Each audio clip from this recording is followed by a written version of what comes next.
Okay, go to the Chumash of today. Today we're holding the fifth reading of the portion of Yisrael. We're holding a chapter in the book of Exodus, chapter 19, verse number 7. Moshe came he called the elders of the nation. The Yaslef name is called Advarim, and he put before them all these things, all the words what God told them. Asher tziva Hashem, which God commanded. Ayanu Kala, and the entire people answered, Vayemru Kala Shadibar Hashem, whatever God tells us, Nasa, we will do. Ayasha Moshe Divram Hashem, and God and Moshe brought back the words of the people to God. Rashi says, this was the next day, which is the third day. Well, on the third day, where he ascended. This is a whole argument in the Gemara. The Gemara goes deep in the Gemara Shabbos. Exactly when did Matan Torah happen? What was his chronological order over here? But actually, this is the third day where he ascended earlier in the morning. Did Moshe really have to bring back God the answer? What he had to? God didn't know the answer to the Jews. Moshe Rabbeinu had to come to him and tell him what the answer to the Jews were. So rather the text come to teach us etiquette. From Moshe, he did not say, since he who sent me knows, I don't have to reply. So it shows you respect. Somebody asks a question, you answer it, you reply. Even the person might know the answer already. He asked the question, you reply. Verse number 9. God said to Moshe, I'm coming to you in the thickness of a cloud. So that the people hear my words. I will speak to you. And also they'll believe in you. If they will see what's going to happen. They will realize, they'll realize your greatness. Moshe been told the words of the people to God, what the people have responded. Rashi says about the thickness of a cloud, and awful darkness.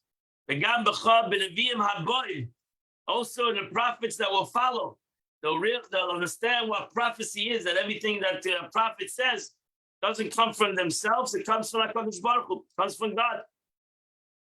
Ayagim Moshe, and the following day, which is the fourth day of the month, as Divram.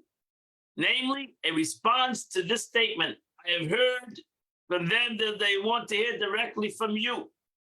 They maintain that there's no comparison between one who hears a message from the mouth of a messenger and the one who hears from the mouth of the king himself. So the Jewish people said, we want to hear from God. So God said to Moshe, if so, go back to the people and tell them, they should prepare themselves today and tomorrow, and they shall wash their garments. Now she says in Cain, if that's what they truly want, then you have to prepare. If they would hear it from Moshe, they wouldn't have to prepare themselves. But now that they want to hear from God, you got to prepare yourself. And they should prepare themselves today and tomorrow. And they should wait for the third day. Because on the third day, the God will come down in front of all the people. There will be a revelation of godliness. Allah Sinai in the mountain of Sinai. And Rashi says, what means the Chayim separate self? There shouldn't be a relationship because we need to have purity. And every relationship that a person has, him and her become impure. What's the third day? This was the 6th of the month. The whole argument in the Talmud, when exactly was the Torah given? 6th of the month, the 7th of the month. And on the 5th of the month, Moshe built an altar at the foot of the mountain. And the 12 monuments, which we mentioned later. And the entire episode is stated in the Ve'ela Mishpatim, in Exodus, and there's no sequence of earlier and later incidents in the Torah. So You have to really, that's where the expression that in the Torah, some things are poor in one place and are richer in another place. So sometimes you got to find out this true story from a different parsha. You should put boundaries around this mountain. Oh, sorry, Mr. Rashi, to the eyes of the people. This teaches us that even if there were people that were blind, they were all cured. And if there was a Jew that was blind at that time, he was cured. He became, he had the concept of sight. That's the capability to see. Big Baltasam Savi, you should surround Big Baltasam, you should set boundaries for the people. Saviv, around the mountain. Because they should be careful not to go up on the mountain. Even touching the edge of the mountain. Whoever touches this mountain, my sumas will die. Such revelation that they will simply expire. Rashi about them, set boundaries for them as a sign that they should not come near to the mountain. Then the boundary. Lamer, the boundary says to them, beware of going from here and on. And you shall warn them, this is the boundary. And the Gabe would say, I feel it at the edge of the mountain. You shall not touch it. Yisaka, which they'll be stoned or cast down. In Behema, when it's a man, when it's a beast, in Ish, when it's a person. He shall not live. Drawn out blast. When the ram's horn sounds a long drawn out blast, Hema Yala, they may send them out. Now she says, Yada Yada. What does that mean? This teaches us another law, a different law, and that is Ikan Kolan Skolan. The Vayita teaches us in Torah law that when there is a concept of punishment of stoning in the Torah, somebody at stone is first thrown down. So that's why the Torah puts it together. Sakali is sakali, yada yada. One who is stoned will be will be cast down. So first take the person and you throw him off a high place, and then you stone him. Yada yada, yishla matla, it's thrown to the ground. Mshecha yevel, and the ram's horn sounds a long drawn out blast. This is a sign, the Shechina withdrawal. And the end of this because we know that the Har Sinai did not become holy like the Temple Mount. Har Sinai, when Matan Torah was over, it was done. It became like a regular mountain. It was holy as long as there was giving of the Torah on it. So when there was a sounding of the trumpet, that it meant it's over, finished. You want to go up the mountain, you don't hate. As long as the mountain Torah is going on, the Jewish people will not go up the mountain. Verse 14, Moshe Rabbeinu came down for the mountain. He came down to the mountain to the people. He sanctified the people. They washed their garment. It's a very interesting expression. From the mountain to the people. This teaches us Moshe Rabbeinu's commitment to the people. Moshe Rabbeinu did nothing for himself. That's a person that was totally committed to the people. From the mountain to the people, from the people to the mountain. And that's what he did. He went straight from the mountain and he came to the people. The Moshe Rabbeinu did not turn to his own affairs. He went straight for the mountain to the people. He told them,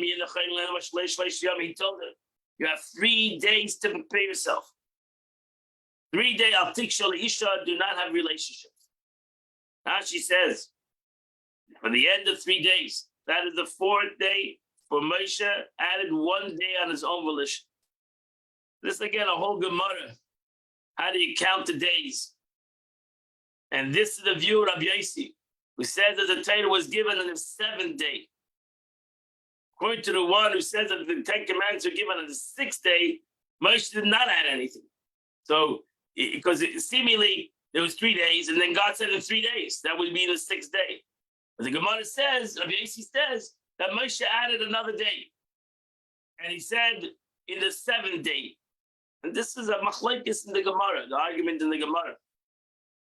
Moshe not added for 3 days as the same meaning as the 3rd day. Al tiksha l'isha. Do not have intimacy with people. Shouldn't have any intimacy. They should separate each other from the Isha relationship for all these 3 days of preparation, in order that the woman may immerse herself on the 3rd day to be pure to receive the Torah. Because if she had a relationship, so she has the semen that's in her, that makes her impure. And if she have intercourse within 3 days, the woman would involuntarily emit semen after her immersion and become unclean again. So after 3 days have elapsed since intercourse, however, the semen has become putrid and is no longer capable of fertilization. So it is pure from contamination that the woman omits. So this was that everybody should be pure, men and women should be pure. A man can go to the mikveh right away, but a woman, we're afraid that anything that was in her might come out and contaminate her, and therefore God wanted that men and women would be pure. And this is the law. This is the laws of purity and impurity. We'll learn that one day, and we learned it already, but we'll learn them in Shem again. The laws of what makes a person impure, and one of the things that makes a person impure is the concept of the omission that a man gives out, whether he gives it out normally, etc., or even has a relationship. The man becomes impure, and the woman doesn't become impure, but has the capability. If it would come out of her, then she would become impure. And on the 3rd day, again, the Torah doesn't say the 3rd day. We don't know exactly which day it is. And that's why there's an argument in the Gemara when the Torah doesn't say exactly which day it is. 3rd day to what? It was in the early in the morning, and then suddenly in the early in the morning there was a lot of thunderclaps and lightning flashes. And there was a thick cloud on top of the mountain. And there was a strong shofar, extremely a strong blast. Actually, the Gemara says this was to wake up the Jews. A lot of them were sleeping. So this was the alarm clock. Later, God says, I came to give the Torah and everybody was sleeping. So God had to, this is the first alarm clock that is mentioned in the Torah. God came and created an alarm clock in big sounds. And the entire nation got frightened. That was in the camp. Now says this teaches us that he preceded them. He came first. Everybody was counting the days. But when he came, nobody was there. Sheikh must have done is the opposite. It's unconventional for a flesh and blood person that the teacher awaits the pupil. Usually the pupil awaits the teacher. But by God, the teacher came first. And we find the Yecheskel, arise and go out in the plains. And so I rose and went out in the plain. Behold, there's the glory of the Lord was standing. That the Eibishter always comes first. He's not like a regular teacher that he comes second. God comes first. He ate in Moshe, and we learn many things out of that the concept of God coming to the mountain first. By Yed Hashem, the first God came down the mountain, and then Moshe Rabbeinu went up the mountain. So too we have that concept that Moshe Rabbeinu could have gone up the mountain first, but no, God came first down the mountain, and then Moshe Rabbeinu went up the mountain. And Moshe brought the people out towards God because the people were frightened. So he brought them to God. From the camp, and they stood in the bottom of the mountain. This expression tells us that the Shekhinah came out towards them like a bridegroom going towards a bride. This is the meaning of stating that the Lord came out from Sinai. It doesn't say came to Sinai, came out from Sinai. That's why there's a tradition that the chassan needs to. Some people have a tradition the chassan goes all the way out to the kala. By Chabad, we take us a couple steps towards the kala, like God who came towards the Jewish nation, who was the bride. Tachtis this according to the simple meaning, at the foot of the mountain. Medrash, the Medrash says that the mountain was uprooted from the place and it was turned over like a vat. It was like turned over, the mountain was turned over. There's many midrashim on this. The mountain was put upon them. It was hanging upon them.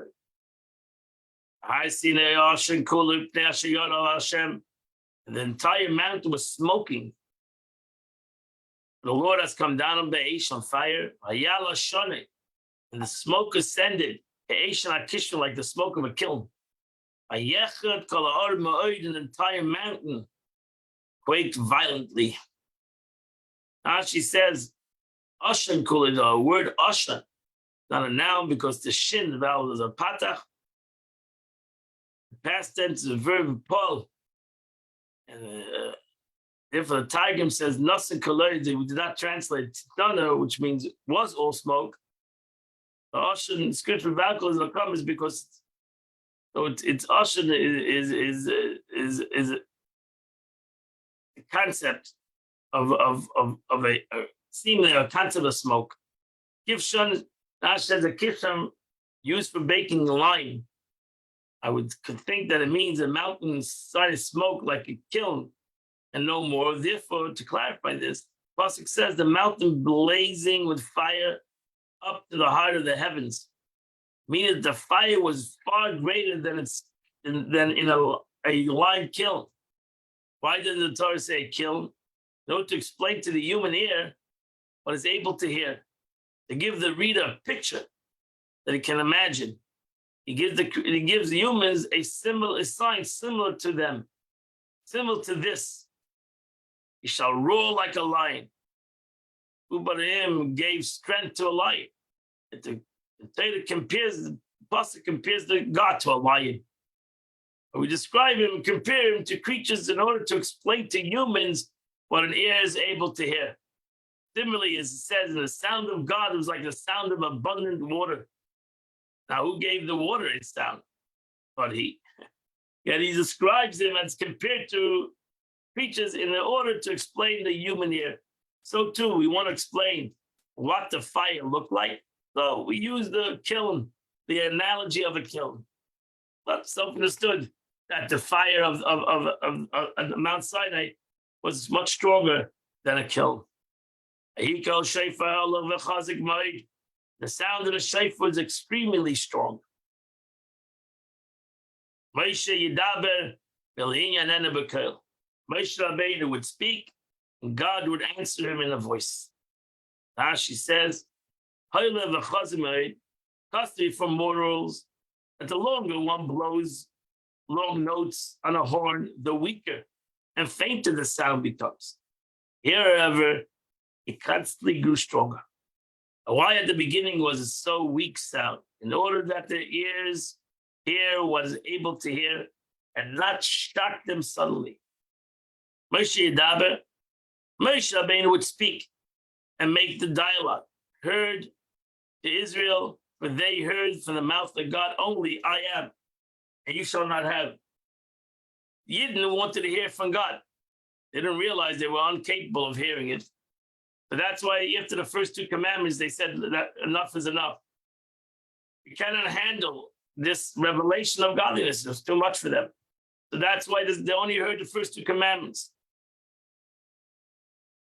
So that's why it says, and the other one, blessed be, would assist him Moshe by giving him strength so that his voice could be strong and audible. So that Moshe Rabbeinu standing over there, how can he speak to millions of people? He didn't have a microphone. There's no microphone system in those days. So that means that Moshe Rabbeinu's voice had to come like the voice of God. He had to come like a voice that every person would be able to hear. And then a Mikhail, this means he would answer him concerning the voice, not with the voice. The coil, similar to Be'esh, will answer you with fire. Concerning concerning the fire. Extinguish the fire to bring the fire down from heaven. So that's what it means, Bikkel. He would answer, he would answer him with a voice. And that completes the Chumash for today. Tomorrow, we're going to read the Ten Commandments, Bezat Hashem.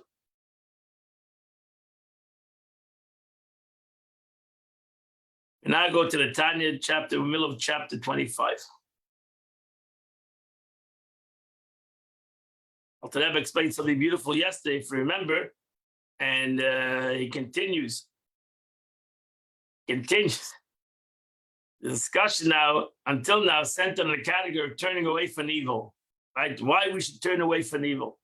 Because self-understood, every evil thing is a separation from HaKadosh Baruch Hu. Every concept of evil separates me from God.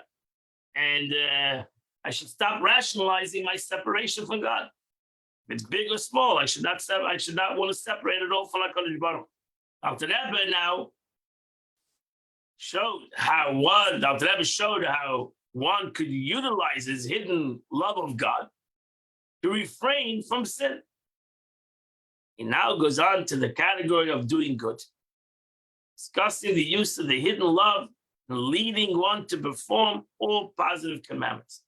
Sur Merah, we say in the pasuk, Sur Merah, go away from evil, Basei Tov, and do good. So we have those two things. Sur Merah, Basei Tov. You should know that that's the basic principle of tshuva. Sur Merah, Charata al-Avar. I feel bad for the past. Go away from evil. And acceptance of good for the future. That is the basic principle of tshuva. So now we explained how to do sur merah, awaken up my love to go away from evil. And now we're going to go vasei tov, to do good. And so in the category of doing good, there's Gaber Kari, to strengthen himself like a lion. The Gvura Ba'imus left with might and determination of the heart. Neged Hayetza Machbir Gufa. He should come strong like a lion against his Yetzer Hara, which weighs down his body. And casts him in sloth. Becomes lazy. It's just say the offer. Because he brings them down to the foundation of earth, which every person has, the foundation of earth, the benefesh abahamis, which is an animalistic soul. So the Yetzer Hara says, be lazy. Don't run. Don't rush. You can do it tomorrow. This laziness prevents him from exerting his body energetically. The whole meaning with a very type of effort and strain, the service of God that entails effort and toil. That's the way it is. Anything good takes effort and toil. So the Yetzer Hara says, why we didn't do something effort and toil? Why work so hard? For example, the laboring of Torah. Not easy to learn Torah. It takes effort. It takes mind, and it takes emotions, and it takes strength. The learning to learn. The iyun repair, whether it's in depth or with your mouth. Like Pastor Mipukul Megir says, mouth never ceases from the study of Torah. That is a lot of work. Not an easy job. As our sages said, a man should always submit to the words of Torah like an ox to the yoke. Like an ox to the yoke. And like a donkey to its load. Right? So that's why, like in the Torah calls Yisachar a donkey. So Yisachar was the ones who learned Torah. So the Torah says they were like a donkey. They're like a donkey to its way, to its load. You want to learn Torah. You want to be the learners of Torah. You're gonna be like, you have to work hard. It's not a way out. It's from other things. It's an avodah. It's work. And so too when it comes to prayer. Prayer is not an easy thing. Prayer is work too. Because prayer in Bakavana, if you want to be devout in prayer, that takes, one needs to exert himself with his own might. Well, you expect to come and just be serenaded and be coming to a musical event. You're coming to pray to God. That takes effort and intention and focus. It's not an easy thing. And so too, in the service of God, when it comes to give charity, it's an avodah. It's an avodah. It's a work. It's a duty. It's an obligation. And a similar matter that entails great effort. A chemi where one must struggle with his evil inclination. This is not an easy job.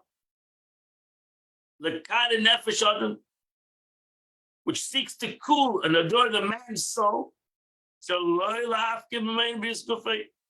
they are not dissipate money, shouldn't give charity, or his health in matters requiring physical exertion. Something when it comes to Torah mitzvahs, your animal soul says relax. Don't exert yourself. That's good. It's not good for your heart. So it's easy. So just like I said before, that it's easy for a person to overcome his animal soul for doing a sin.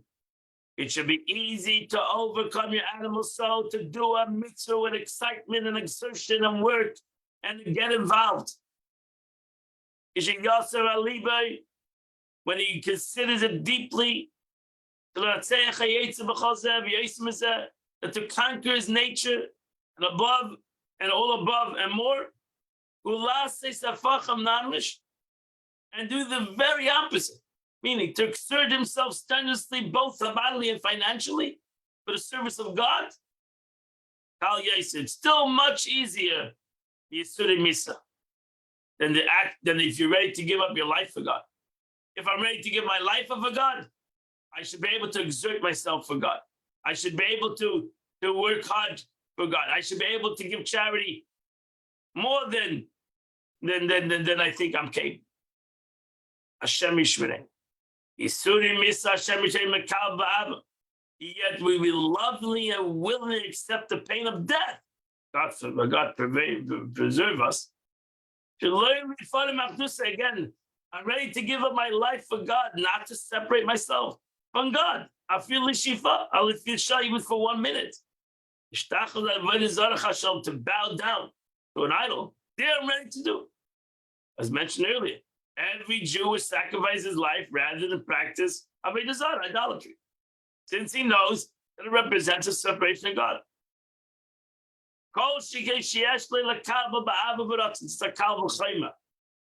If I'm ready to give up my life for God, and to serve God, I have a problem.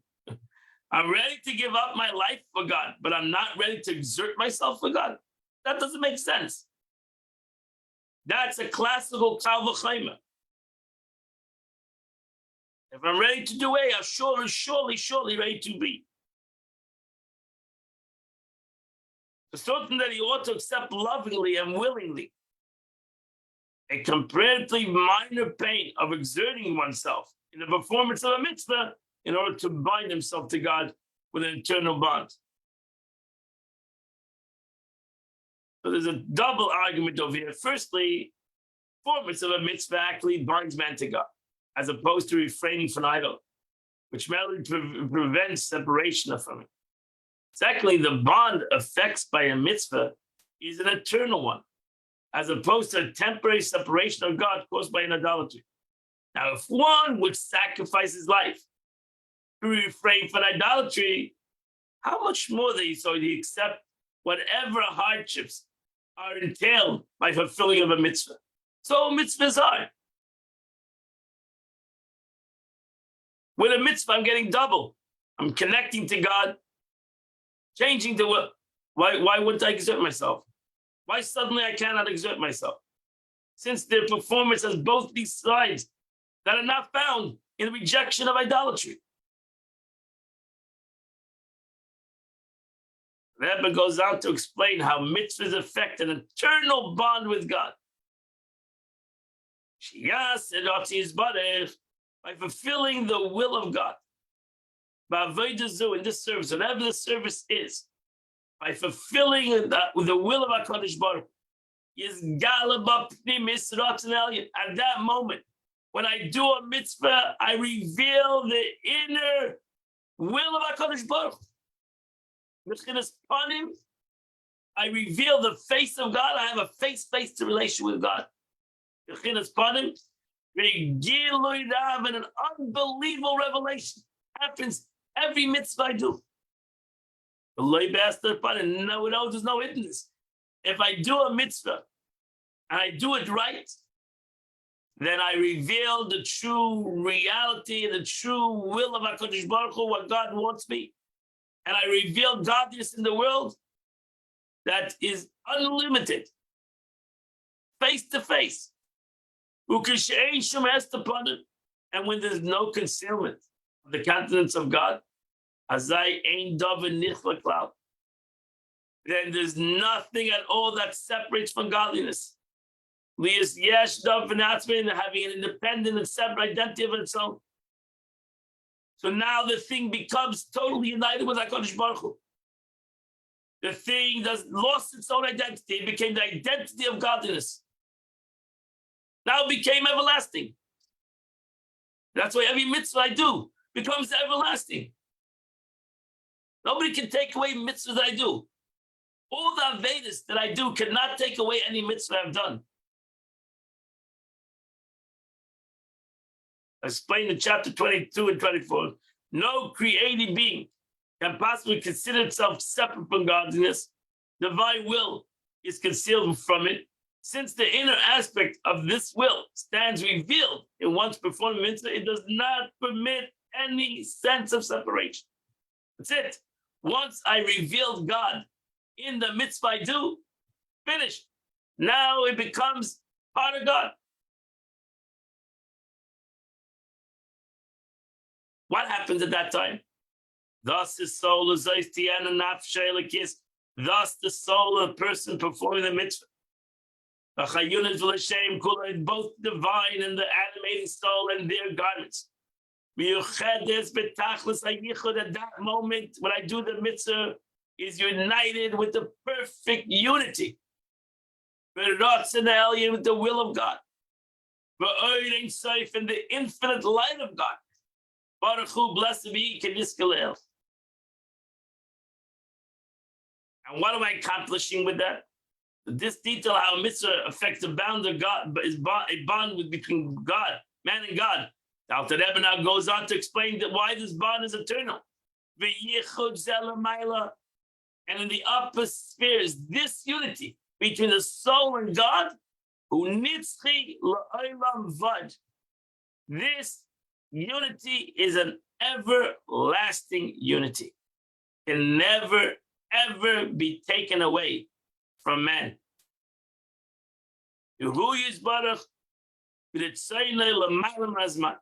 Because God is above time.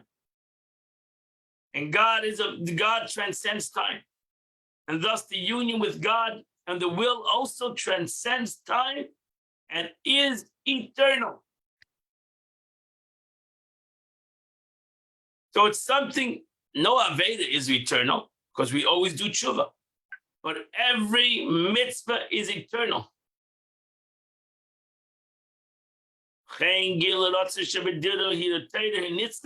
So too, even in this world, he revealed, will is expressed in the words of Teda. When we learn Teda, we bring into the world a nitzchias, an ever eternal into the world. V'shekosiv, as it's written, Dvar Elokeinu yakum lad. The word of God shall stand forever. Udvarav chayim hakayamim. And his word lives and endures eternally.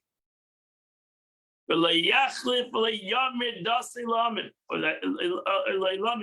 the expression, he will never alter or change his law. It never changes. The Torah in Nitzchias. Torah is everlasting. But the word, because the Torah is connected to God, who's Nitzchias, is infinite. So Torah and mitzvahs that we do in this, we connect to in this world, we bring about in this world an infinite concept. And we connect ourselves to an infinite concept. And that's the way the Eibishter gives us. The Eibishter God wanted to give a finite entity, me, an infinite concept, to be connected to infinity, to be always involved with infinity, and that's Torah mitzvahs. And once I do a mitzvah, that becomes an infinite concept in the world and within me, and my connection to God is infinite. And that's what the Mishnah said. I feel the Chayt Yisrael, Malay mitzvahs kerimen. They still have mitzvahs. Every Jew is full of mitzvahs like a pomegranate. And every Jew is connected to an infinite concept. So for the sudden, we still have to do tshuva on things that we have done. But that doesn't disconnect. That's why it says expression. Yisrael, afa pishachatu Yisraelu. A Jew, even though he sins, he's connected to God.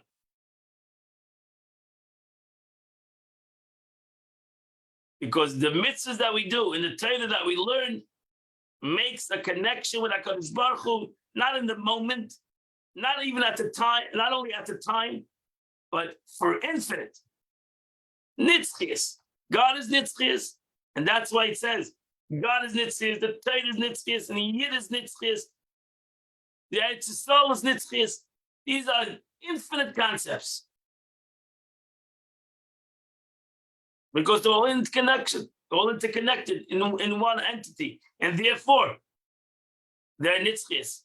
They can go through trouble, they can go through tzaddis, they can go through the good days and bad. Doesn't make a difference. It's Nitzchias. It's everlasting. That's why we believe in Tchis HaMesim. Because we're everlasting. One of the principles of Jewish law, Jewish tradition. Rambam writes, believe in the Tchis HaMesim, because it's Nitzchias. Even the body is Nitzchias. Because we do Torah mitzvahs through the body. And therefore it's also Nitzchias. Not in the soul. What's Nitzchias? Everlasting. Okay. Everlasting. Unlimited. So as long as I do a mitzvah with this body, I did the mitzvah with my body. The best thing is I do the mitzvah, something for the sake of heaven. I create a nitzchiastic bond with God, with my soul and God, with my body and God, with the world and God. And I create a nitzchiastic concept. I create an everlasting concept in the world. That's the power of the concept, Vasei Tov. So therefore, if you think about it, if we really thought about it, we would run to do a mitzvah. Have a ratzon for a mitzvah. Why would we be lazy in doing a mitzvah? Why would any Jew be lazy to do the mitzvah? Why would we procrastinate in doing a mitzvah? If we realize that we're bringing nitzchias, everything else I'm doing in the world is not nitzchias. It's not everlasting. It's for the time. And here I have the capability, which I love anyway. I love the Eibishter, and I want a connection with him. I want a relationship with him. But through that relationship, I'm creating a nitzchiastic, I'm creating an unlimited aspect in myself, in the world, etc., etc. It doesn't make any sense not to run to do a mitzvah. So therefore, the only reason why I don't do a mitzvah, or I don't run to do a mitzvah, because my Yetzer Hara gives me the concept. The biggest problem we have is laziness. My Yetzer Hara gives me. I'm tired. No, I should be able to overcome that Yetzer Hara. It shouldn't be a big problem for me to overcome the Yetzer Hara of laziness and the melancholy and depression and all these excuses that I use. I have no chaos.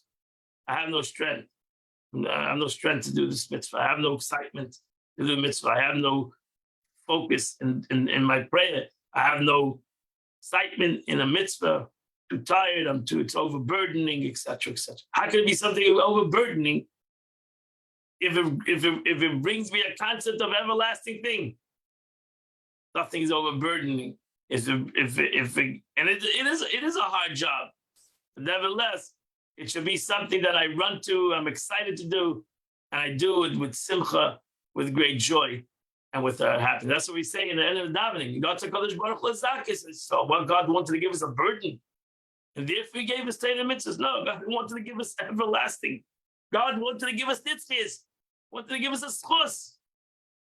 Who did He give? Which other nation did He give the schus? That they can become nitzchah, they can become united with an infinite concept. Nobody else but us. And that finishes the Tanya of today. Today is the 18th day of the month, my friends.